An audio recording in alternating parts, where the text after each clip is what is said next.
வணக்கம். இந்த ஒரு அழகான ப்ளவுஸோட ஃபுல் டியூட்டோரியல் வீடியோ தான் இன்றைக்கி நான் உங்களுக்காக காட்ட போகிறேன். இதோட அவுட்புட் இவ்வளோ சூப்பராக வரும்னு நானே எதிர்பார்க்கல. பேசிக் ஸ்டிச்சஸ் தான் நினச்சேன், பட் அவுட்புட் அவ்வளோ சாட்டிஸ்ஃபைடாக இருந்துச்சுங்க.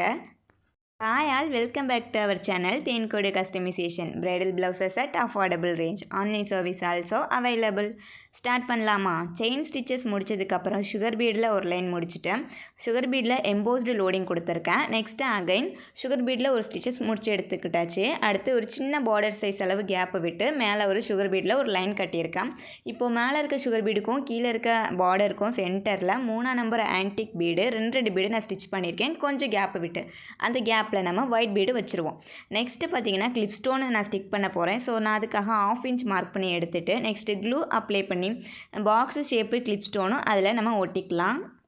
3 நம்பர் ஆன்டிக் பீடுக்கும் கிளிப் ஸ்டோனுக்கும் சென்டரில் நான் சின்னதாக ஒரு பார்டர் கட்டியிருக்கேங்க. ஏன்னா ரெண்டையும் டிஃப்ரென்ஷியேட் பண்ணி காட்டுறதுக்காக. இப்போது கிளிப் ஸ்டோனுக்கு சென்டரில் 3 நம்பர் ஆன்டிக் பீடு 3 பீடு வச்சு நான் ஒர்க் பண்ணுறேன்.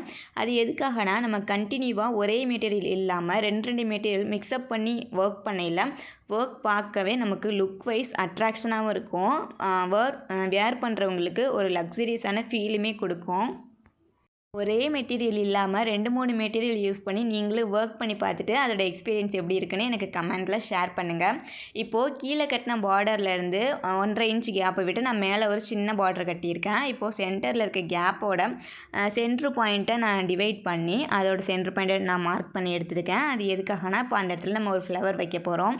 ஸோ ஃப்ளவரோட சென்டருக்கு ஒயிட் பீடு ஸ்டிச் பண்ணிவிட்டு அதோட அவுட்லைனில் சுகர் பீடு கொடுத்துக்கிறேங்க.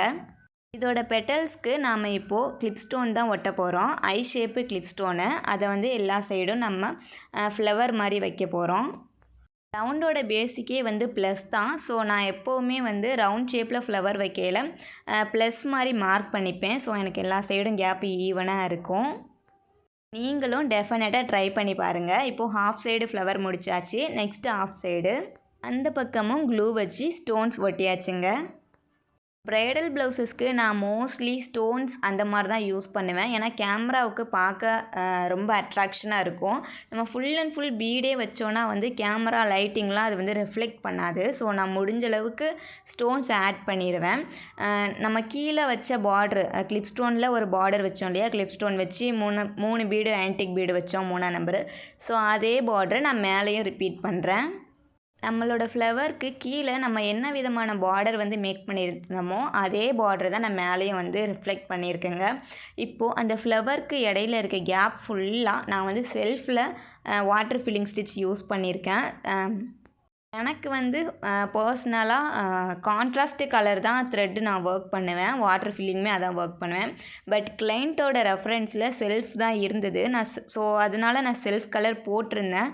பட் ஆனால் இது எனக்கு கான்ட்ராஸ்ட்டாக இருக்கிறத விட இது இன்னுமே ரொம்ப சாட்டிஸ்ஃபையிங்காக இருந்தது. ப்ளவுஸ் வந்து ஸ்டிச் பண்ணி முடிச்சதுக்கப்புறம் இப்படி தாங்க இருந்தது அவுட்புட்டு. நம்ம ஸ்லீவில் கொடுத்துருந்தோம் இல்லையா பார்ட்ரு, ஸோ சேம் பார்டரை நான் அப்படியே நெக்கில் நான் ஸ்டிச் பண்ணியிருந்தேன். ஸ்லீவுக்கும் மேட்சாக இருக்கணும், கிராண்டாகவும் இருக்கணும்னு அடிஷ்னலாக நம்ம ஹேங்கிங்ஸ் கூட ஆட் பண்ணியிருந்தோம். அவுட்புட் எப்படி இருக்குன்னு கமெண்ட்டில் சொல்லுங்கள். தேங்க்யூ.